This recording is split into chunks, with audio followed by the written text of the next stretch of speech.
Well, hello friends. Welcome to the Ladybird browser update for October 2023. It has been a very productive month in the project, as usual, and we have a whole bunch of things to look at today. But the first thing I want to talk about is Polar.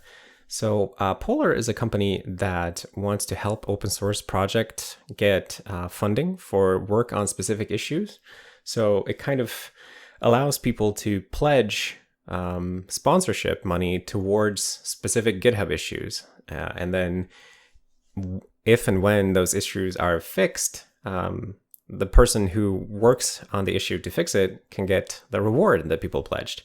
And this month we've entered into, I guess, like a little partnership with Polar. So we're going to be trying it out.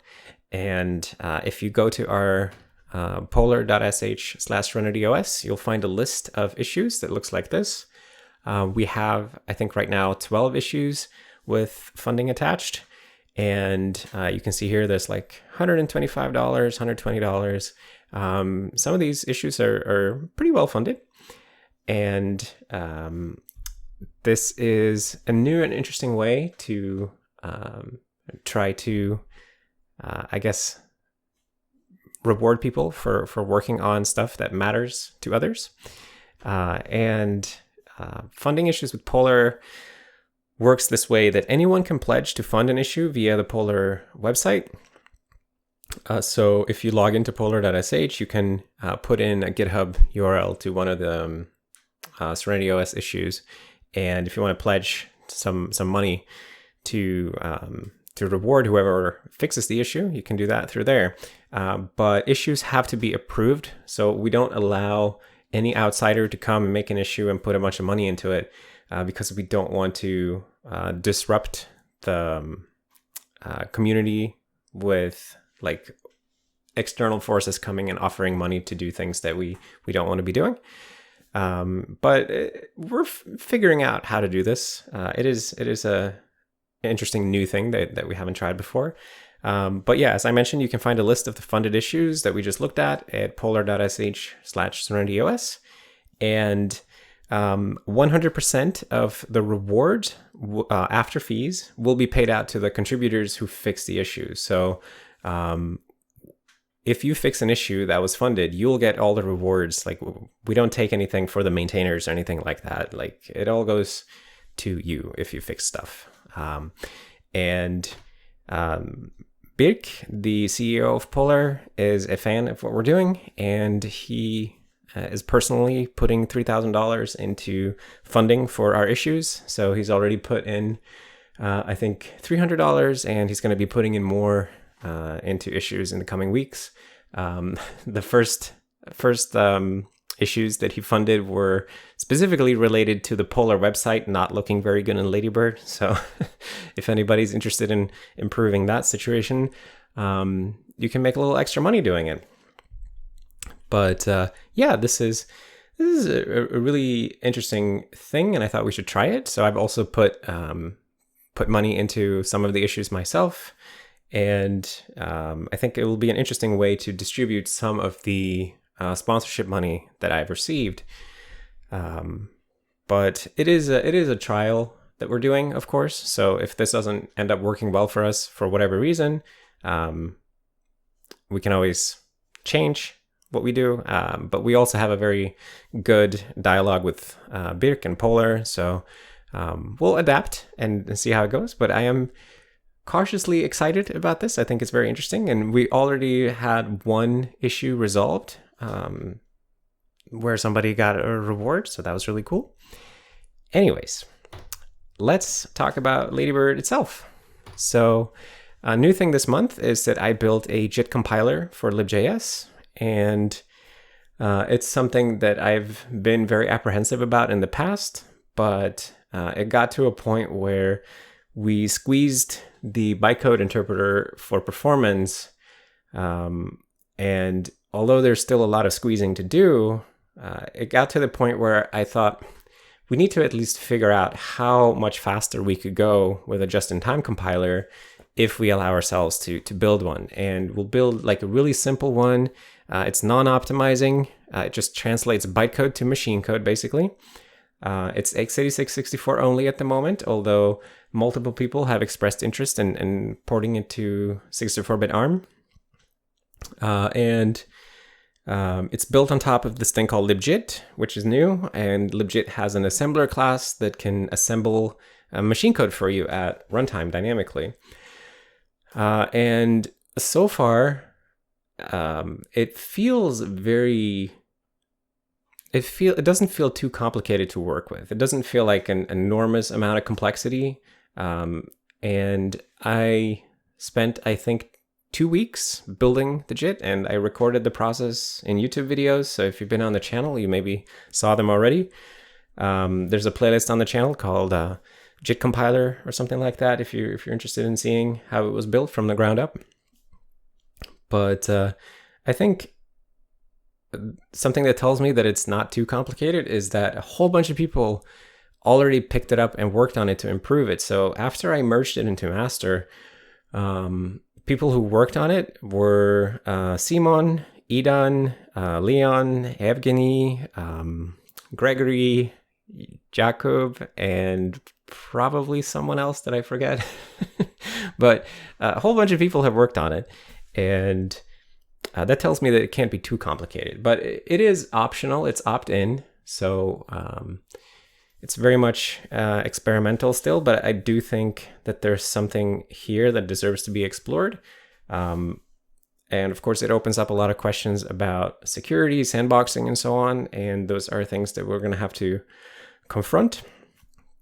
But right now, at least we have a simple JIT compiler for JavaScript. And it is already quite a bit faster, even though it doesn't really do any optimizations other than super simple fast paths for 32-bit integers in some operations. You can see from this chart, the red bars are how fast the interpreter is. So it's like, you can see how fast a JIT is relative to the interpreter on some of the classic JavaScript benchmarks. And as you can see, we're substantially faster on Kraken in particular, with SunSpider and Octane seeing an improvement, but there's a lot of room for further improvement. I think as we continue to add fast paths and take advantage of being able to spit out machine code, we're going to see those bars shrink further. This is just sort of what we're seeing here is just payout from getting rid of all of the control flow that we had to pay for in the bytecode interpreter. So pretty promising, I would say. It is an interesting time, but we'll see how it develops going forward. Anyways, I'm super happy that so many people enjoy the videos about it and so many people have picked it up to work on it. I think it's going to be really fun to see where it goes next. All right. We also have some big painting changes in LibWeb this month. Painting now works by recording a list of painting commands as it traverses the paint tree. Previously, we would paint into a bitmap buffer as we go while traversing the paint tree, but now we just record what we would paint and then move on to the next thing. So we're building kind of a display list. And this display list of commands is then rendered into a buffer at the end of the paint. And if you are familiar with graphics programming, you might see where this is going, which is to painting on the GPU. So we have a first extremely immature version of GPU-based painting, and it can only do rectangles right now. Help wanted. We have a file full of fixmes where we try to implement each of these paint commands and just how to render them into an OpenGL context. And it renders the recorded paint commands into an off-screen bitmap using the GPU. And if it doesn't know how to do something, it just doesn't render anything yet. So if you run in this mode right now, you just see a bunch of rectangles and that's it. Not very exciting. It uses OpenGL because OpenGL is the only API we have available on all the targeted platforms. So that's Serenity, Linux, and macOS, and Windows in the future, perhaps. So this is pretty exciting. This is something Alex has worked on, both on refactoring it to be a display list recording command painter, and also the initial version of the GPU painter I did with Alex. And we're going to be continuing to work on this. I think it's going to be hugely beneficial to get painting off of the CPU, because it's one of the big bottlenecks that we've seen on much of the web, let's say. Like it's the web is kind of divided in pages that work fine in Ladybird, and then pages that are slow because of painting, or pages that are slow because of JavaScript. Sometimes both of those things. But those are two major pain points right now. And we have the JavaScript JIT to deal with JavaScript. We have painting on the GPU to try to deal with painting performance. Okay.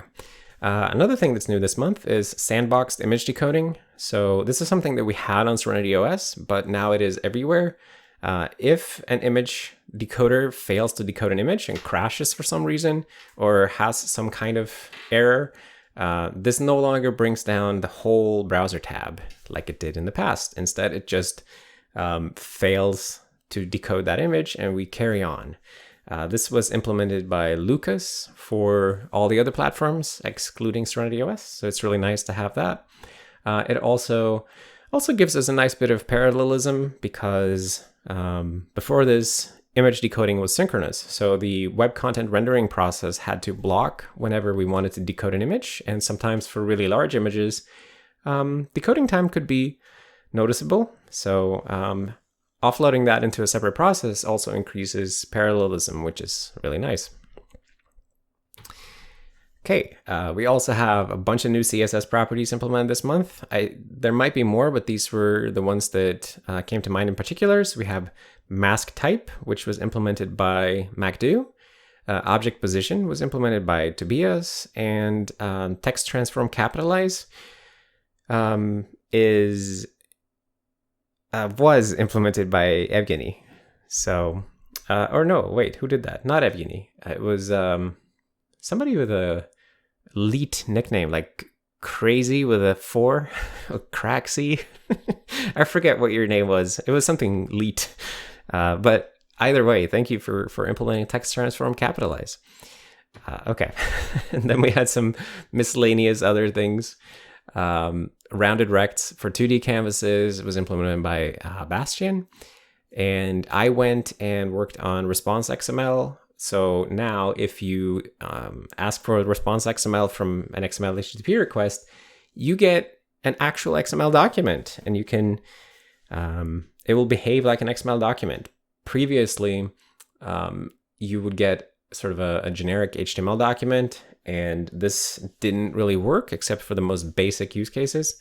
And it turns out that many websites actually use XML HTTP request to fetch XML. I know, it's wild. An example is the Internet Archive, which stores metadata about things in XML files, and then they fetch them and do like DOM traversal where they expect these XML specific behaviors. And we now handle that much better because we can give out XML documents. Of course, as usual, tons of layout fixes. Alex worked on grid a whole lot. Hunter fixed something with, I think, max width in block layout. Sam fixed something with generated or pseudo elements. And every month we fix more layout issues, and it's hard to highlight any specific thing, but the web does keep getting a little bit better over time. And something else that's Mac specific is that the AppKit Chrome is now default on macOS. So this is something Tim has been working on for a long time, and we still have the Qt Chrome as well, but the AppKit Chrome is much nicer on macOS because it looks and feels native, and it is now the default thing that you get if you build. One thing to note about the AppKit Chrome is that when you're using the AppKit Chrome, you are now using our TLS implementation, so you're no longer using the Qt TLS implementation on Mac. So if you're using the AppKit Chrome and some website doesn't load, It's very possible that that has to do with switching the TLS stack. But this is pretty exciting. It's awesome to have a good-looking, native-looking Chrome on macOS.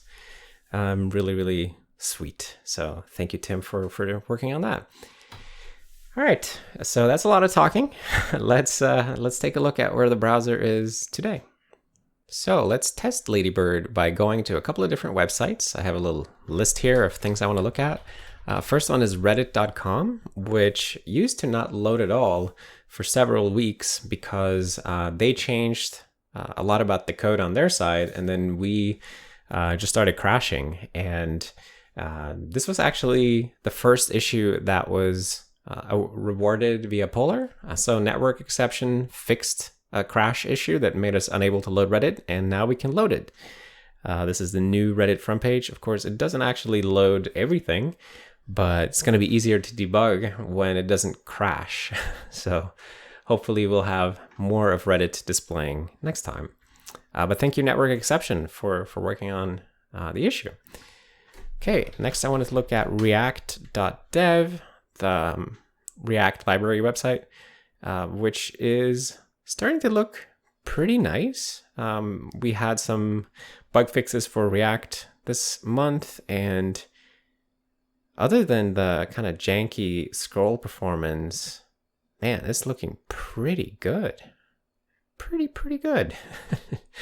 And hopefully we'll be able to address the sluggish scroll performance with GPU painting as well. All right.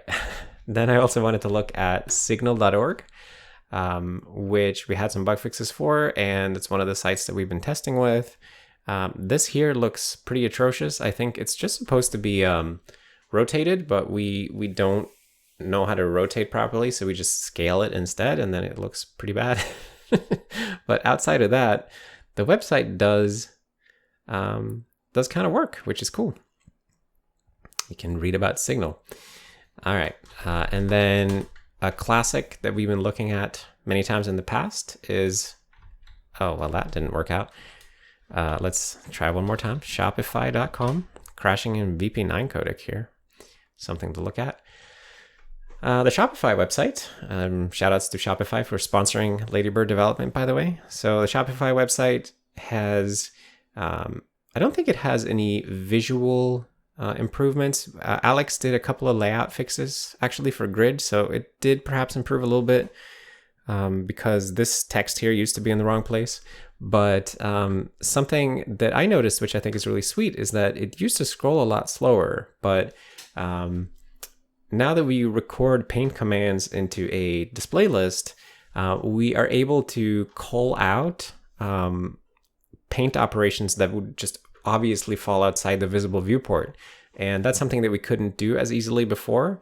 So the effect of that is that it actually makes scrolling on this site already faster, even without the GPU, because we're able to just notice immediately when we play back the paint commands that, hey, wait a minute, this paint command is totally outside the viewport. I don't need to do anything.